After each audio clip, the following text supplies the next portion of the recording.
개항이 되면서 이제 인천항에 이런 음식점, 곧 외식업소가 많이 생겨납니다.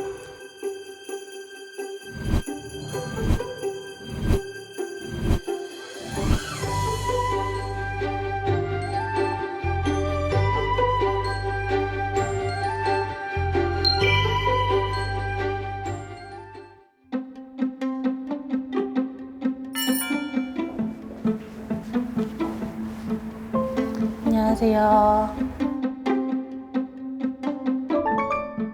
안녕하세요. 찾는 사람 윤샛별입니다. 저는 이제 찾는 사람이라고 스스로를 지칭 많이 하는데요. 뭔가를 찾아다니는 거를 좋아하는 사람이기도 하고 일에도 접목이 되다 보니까 찾는 사람이라고 소개를 하게 되었습니다. 주로 어떤 걸 찾아다니시나요? 주로 찾아다니는 건 의미 같은 거라고 보시면 될 것 같아요. 의미라든지 약간 추상적인 거를 많이 찾아다니는데 그 안에 담겨져 있는 의미나 다른 사람들이 느꼈을 때 그 뜻 같은 거를 좀 찾아다니는 걸 좋아하고요. 그렇다 보니까 영상이나 뭐 글 그리고 일러스트 같은 걸로 그려내고 만들어내고 그런 거를 좋아합니다. 사실 제가 이쪽 찾는 일을 하고는 있지만 그렇게 기술적으로 뛰어난 능력을 가지고 있는 건 아니에요. 그렇다 보니까 좀 더 배우고 싶다라는 생각도 있었고, 그렇다 보니까 인천 시청자 미디어 센터를 찾게 됐고, 그 중에서도 저는 이제 기록하는 거를 조금 중요시해요. 기록으로 남는다는 거를 크게 중심으로 생각하고 있었거든요. 좀 집중적으로 활동을 하고 싶다라는 생각을 하게 되다 보니까 인천 시청자 미디어 센터에서 활동도 하게 됐고, 이제 시민 아카이브라는 사업도 하게 됐습니다. 제가 물텀벙이랑 냉면을 이렇게 두 가지 소재로 해가지고 진행을 했는데, 물텀벙이 같은 경우에는 제가 경상도 사람이에요. 경상도 사람이다 보니까 마산에 아구찜이 조금 유명한데 여기에서도 물텀벙이 유명하다? 라는 소리를 듣고 조금 놀랐어요. 그리고 냉면 같은 경우에는 대부분 이제 사람들이 냉면 하면 평양냉면 이렇게 얘기를 하잖아요. 인천이 물류라든지 뭐 냉면의 육수라든지 고명 이런 것들이 발달할 수밖에 없었고, 그래서 그게 대중화가 되는 계기인데 사람들은 평양냉면으로 그냥 유명하다는 이 이유 하나로 그렇게 불리는 게 조금 아쉬운 감이 컸어요. 그래서 조금 진짜 의미라든지 자기 이름을 찾아줬으면 좋겠다. 인천 음식으로 뚜렷하게 스토리를 담을 수 있는 음식이 냉면이랑 물텀벙이라고 생각해요. 인천만의 특색을 가지고 있는 이야기를 풀 수 있는 음식. 그냥 있는 그대로 왜 인천에서 물텀벙이 물냉면을 찾게 됐는지, 아 이런 거였구나 라는 거를 그냥 알아만 주셔도 저는 좋을 것 같습니다.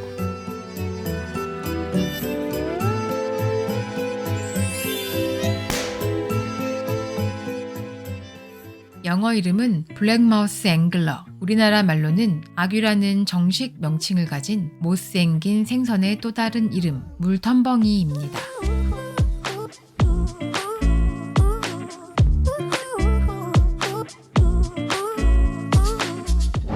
이 못생긴 물고기는 생각보다 한반도와 오랜 인연을 가지고 있는데요. 물텀벙이란 인천 근방에서 통하는 이름이지 아구어가 정식 명칭이다. 지방마다 여러 가지 별명이 있다. 서해에서는 바다메기, 멍텅구리, 잠뱅이, 꺽정이, 남해에서는 아귀, 악구, 반성어, 동해에서는 물꿩, 밍챙이라는 우스꽝스러운 애칭을 가지고 있다. 이렇듯 오래전부터 한반도 곳곳에서 잡히는 다획 어종 중 하나인 아귀, 아니 물텀벙이. 하지만 많이 잡혔음에도 불구하고 아귀는 우리나라 사람들에게 대중적으로 사랑을 받거나 즐기던 생물은 아닌데요. 다른 나라에서도 아귀는 그렇게 환대받는 어종은 아니지만 위나 간은 미식가들 사이에서 푸아그라보다 고급스러운 맛을 내는 것으로 알려져 있습니다. 이런 물텀벙이는 왜 큰 인기를 끌지 못했을까요? 역사적 아픔이 있던 일제시절, 이때 인천에서는 많은 변화가 있었는데요. 그 어법 같은 기술이나 어망 같은 신물물도 들어오게 되었습니다. 그러나 여러분들 아시지만 일본 사람들은 뭐야 생선을 세계에서 제일 좋아하는 민족이나 다름없잖아요. 한국에 와서 이제 반강제 반 설득해서 서해안 어업권을 물고기 잡는 고난을 딴단 말이에요. 인천항에서 고기를 잡으러 다니는데 여기 이 서해안이 중국하고 한반도 그렇게 해서 만처럼 돼 있잖아. 그 뻘이고 프랑크톤도 많고 해서 어족이 굉장히 풍부하고 종류도 다양했단 말이지. 이걸 잡는데 그 서해안에 고래도 있었고 뭐 한 것 아주 씨를 말렸어요, 이놈들이. 인천항에서 고기를. 그리고 남겨진 물텀벙이. 이러면 인천 근방에서만 쓰이는 물텀벙이라는 명칭은 어디서 연원하는가 밝혀 증명할 수는 없으나 시중의 우스갯소리처럼 전하는 바로는 그물에 이것이 걸리면 어부들이 재수없다고 도로 바다에 텀벙 던져 버리곤 했는데 그 텀벙 하는 물소리를 형용하여 물텀벙이라 불렀다는 이야기다.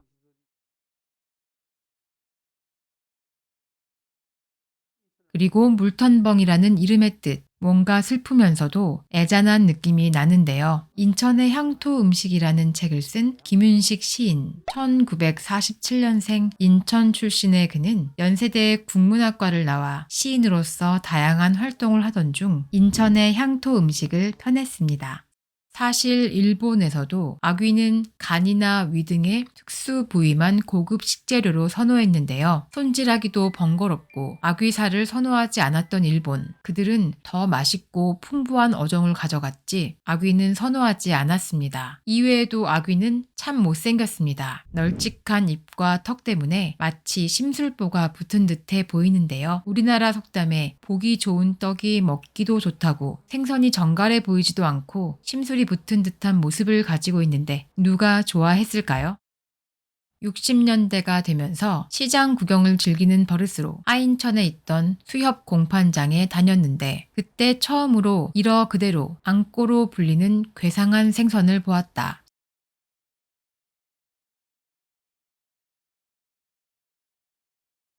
또한 아귀라는 단어가 불교에도 나오는데 아귀란 살아서 탐욕이 많았던 자가 사후에 굶주림의 형벌을 받아서 되는 귀신을 불교에선 아귀라 불렀습니다. 근데 저만 아귀의 외형과 이름의 분위기가 비슷하다고 느끼는 건가요? 이렇게 저렇게 치이고 천대받은 물텀벙이. 하지만 사람들은 물텀벙이의 진가를 알아보기 시작했습니다. 경남 창원시 마산구에 위치한 아구찜 거리. 여기는 아귀를 아구라고 부르는데요. 거리 이름만 봐도 아귀라는 생선을 있는 그대로 즐기기보단 그저 찜으로만 즐겨 명물화 시킨 것으로 보입니다. 그리고 1972년부터 시작된 서울 낙원동의 아구찜 거리. 거리가 형성된 지 오래되지 않아 물텀벙의 역사적 행보를 논할 순 없지만 독특한 식감과 싱싱한 생선을 내륙에서 먹을 수 있도록 터득한 조리법에 서울 낙원동은 아구찜 거리가 자리를 잡았습니다. 인천시 미추홀구 용현동에 자리 잡은 물텀벙 특화 음식거리. 이곳에서는 찜으로서의 물텀벙 뿐만 아니라 있는 그대로의 아귀를 씹고 뜯고 맛보고 즐기는 것을 느낄 수 있는데요. 나아가 정식 이름보다 더 정감있고 친숙함이 느껴지는 별칭 물텀벙이라는 이름으로 인천 사람들은 즐기고 있었습니다. 이건 이제 여러분 그 당시 어떤 사진 자료라든지 물텀벙 특화 음식 거리에서도 가장 오래된 성진 물텀벙 건물 안팎으로 오랜 시절을 견뎌온 티가 묻어나는데요. 그렇게 성진 물텀벙은 물텀벙의 명맥을 유지하고 있었습니다. 생물 그대로 아귀찜을 만든다고 하는데요. 이는 반건조시켜 쫄깃한 식감을 극대화시킨 마산의 아귀찜이나 식감을 유지시키면서 신선도를 유지하는 서울의 아귀찜과는 차별화된 조리법이자 인천의 물텀벙의 특징이라 할 수 있습니다. 아귀찜 외에도 아귀탕, 아귀수육 등을 즐길 수 있었습니다.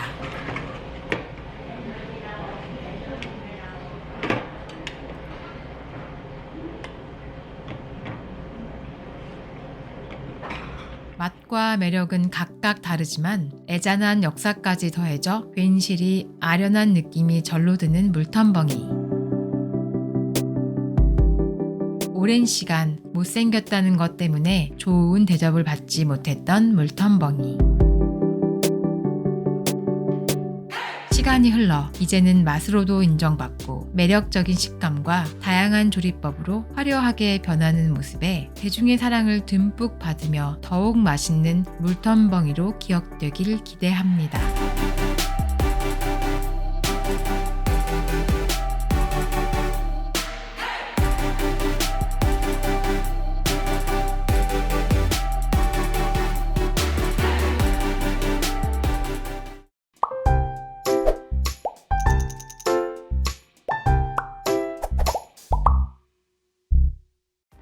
먹는 것에 진심인 2022년 대한민국에는 많은 논쟁이 존재합니다.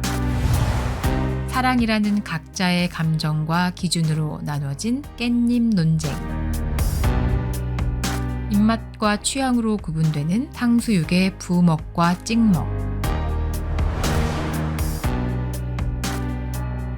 그리고 밍밍하면서도 왠지 모를 중독적인 맛에 족보나 역사까지 거론하며 따지는 평양냉면까지. 정말 많은 논쟁이 있지만 그 중에서 평양냉면은 이제 결론을 지을 수 있을 것 같은데요.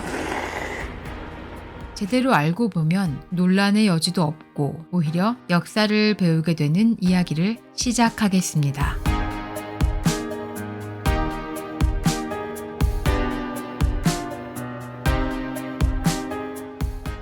소고기 고명과 밍밍하면서도 깊은 맛의 육수, 살얼음으로 포인트를 준 평양냉면. 사실 처음에는 이런 모양이 아니었다는 것 알고 계셨나요? 평양냉면의 시작은 조선시대부터 흔적이 남아있는데요. 한반도 윗지방에서 겨울에 먹는 밍밍하지만 찬 국물의 메밀마리국수는 여러 기록을 살펴봐도 재료가 온전히 명확하게 표현되지 않았습니다. 하지만 겨울철 떨면서 먹어도 다시금 생각나는 별미로 유명한 평양냉면. 갈비탕도 유명한가 봐요. 근현대에 들어와서는 북쪽 지방에 가지 못하게 되자 실향민의 그리움까지 더해져 평양냉면은 많은 이들의 관심을 받게 되었습니다. 당시에는 실향민들이 각자 지역의 상황과 집안의 손맛에 의존해 평양냉면을 만들었는데요. 때문에 1900년대 평양냉면은 우리가 아는 일반적인 모습이 아니었습니다. 그게 이제 어떻게 된 연유냐? 개항이 되면서 이제 인천항에 이런 음식점, 곧 외식업소가 많이 생겨난다.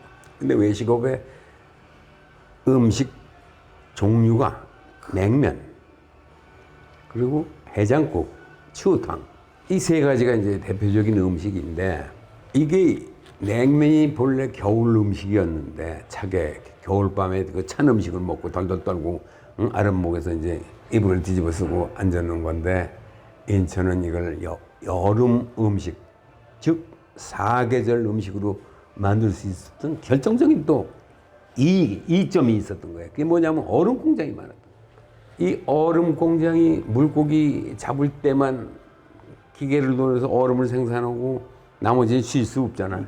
그때부터 평양냉면에서 출발을 했지만 인천 가서 인천냉면 먹자가 된 거예요. 인천의 향토 음식이라는 책을 쓴 김윤식 시인, 1947년생 인천 출신의 그는 연세대 국문학과를 나와 시인으로서 다양한 활동을 하던 중 인천의 향토 음식을 펴냈습니다. 그의 책을 비롯하여 다양한 곳에서 평양냉면의 정립은 인천에서 비롯되었음을 알 수 있는데요. 미두장을 중심으로 점심을 사먹는 인구가 부쩍 늘면서 냉면, 비빔밥, 장국밥 같은 비교적 고급인 식사를 제공하는 업소가 탄생했다. 평양광, 경인관, 신경관, 사정옥, 보경루 등이 번창했다. 냉면은 평양이 원조라고 하지만 인천 것을 못 따랐다. 10전, 15전, 20전 이렇게 올라갔으나 인천 냉면은 서울 사람들이 더 많이 사 먹었다. 주식 시장에서도 장거리 전화를 걸어 일부러 인천 냉면을 주문했다. 전화로 받으면 곧 주문한 수량대로 20그릇 이상이나 되는 것을 긴 목판에 싣고 자전거로 서울까지 배달하던 시절도 있었다. 이처럼 많은 서적에서는 인천의 평양냉면의 깊은 맛의 흔적을 남기고 있었습니다. 그러나 다소 과장이 심하다 싶은 부분이 있는데요. 서울에서 냉면을 배달시켜 먹었다는 부분이 곳곳에서 나오는 것입니다. 아니, 무슨 냉면을 인천에서 서울까지 배달시켜 먹나요? 동인천 저 끝에서 서울역까지 가장 짧게 잡아도 42km인데 메밀이라 하더라도 다 불었을 면과 살얼음은커녕 미지근한 상태일 텐데 배달이라니요. 이런 과장스러운 기록은 한두 곳이 아닙니다. 인천에 이제 기차가 생긴 게 경인선 기차가 1899년에 개통을 했어요. 기차가 생긴 다음에는 틀림없이 이제 기차로 1시간이면 가니까 자전거로 가면 몇 시간 걸릴 거 아니에요. 다 불어 터지지. 인천의 유명한 요 답동에 있던 최고의 유명한 냉면집 그 앞에 자전거 배달원들이 자전거에 딱 사진 단체 사진 찍은 게 있어. 그러니까 증명이 되지. 자전거 배달을. 간접적인 자료는 있으나 제대로 증명할 길이 없는 상황. 인천에서 가장 오래된 냉면집 경인면옥의 3대 사장님 함종욱 사장님은 오래전 기억을 떠올립니다. 네, 저 마지막 사진은 그때 이제 그 유명한 인천 냉면 배달부 사진입니다. 아니 3, 4년 그렇게 했다고 그래요. 그러니까 서울까지 진짜 간대요? 네, 그걸 갔다 그러더라고요. 근데 뭐 모르죠. 저도 그때는 뭐 안 있어봤으니까. 경인면옥 한 구석에는 냉면 배달부 중머리의 흔적이 보이는데요. 많이 실었어요. 저분들은 자전거 기술자였어요. 배달 기술자라 그래나. 제빙공장, 소도축장, 경인철은 인천의 근현대사까지 더해져 인천에서 주문한 냉면이 서울로 배달되는 불가능을 가능하게 했습니다.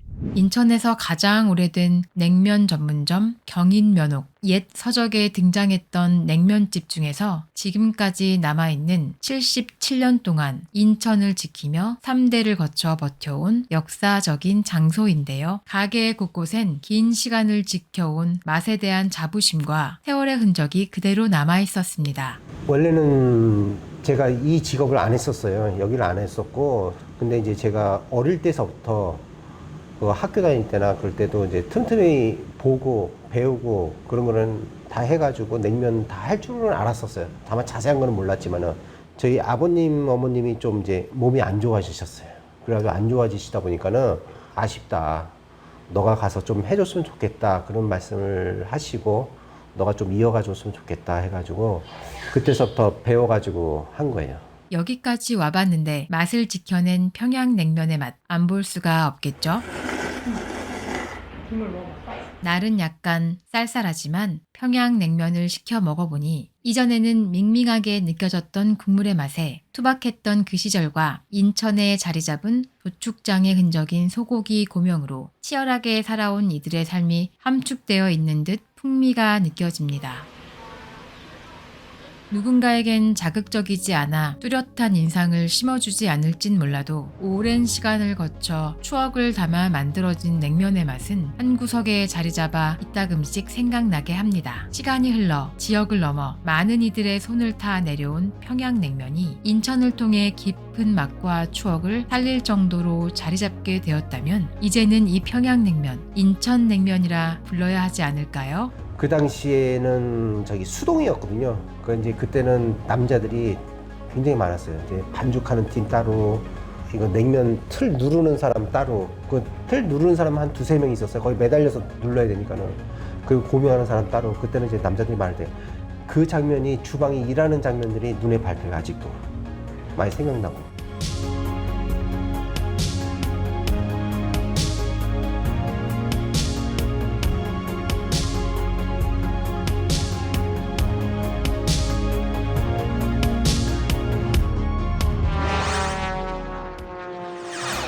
남편분이랑 같이 만드셨다고 들었는데 어떻게 남편분이랑 같이 영상을 만드시게 되셨어요? 사실은 혼자 하려고 했는데요. 남편이 제가 작업하는 거 보더니 이제 그렇게 하면 안 된다고. 영상 쪽에 대해서 기술은 좀 부족하거든요. 그래서 기술적인 부분을 보더니 조금 도와주겠다 하다가 본인이 그 전체적으로 편집을 하게 됐어요. 그러면서 네, 많이 싸웠고요. 제가 생각하는 기준과 수준이 있고 신랑이 생각하는 기준과 수준이 있는데 그거를 서로 충족하려면 싸워도 같이 해야 되지 않을까요? 둘 다 영상에 좀 진심이고 그런 걸 좋아해서요. 결과물 내기에는 좋은 파트너인 것 같아요. 저는 꾸준히 찾고 그려내는 작업을 계속 할 것 같아요. 그게 사람의 이야기든 뭐 물건에 대한 이야기든 뭐 다른 말로는 스토리텔링이나 마케팅을 하게 되는 부분인데 저는 꾸준히 그런 일들을 다양하게 하는 걸 좀 좋아해서 앞으로도 그런 일들을 할 것 같고요. 신랑이랑은 같이 하고 싶은데 가정은 지켜야 되지 않을까라는 생각을 하며 열심히 고민하며 네, 살고 있습니다.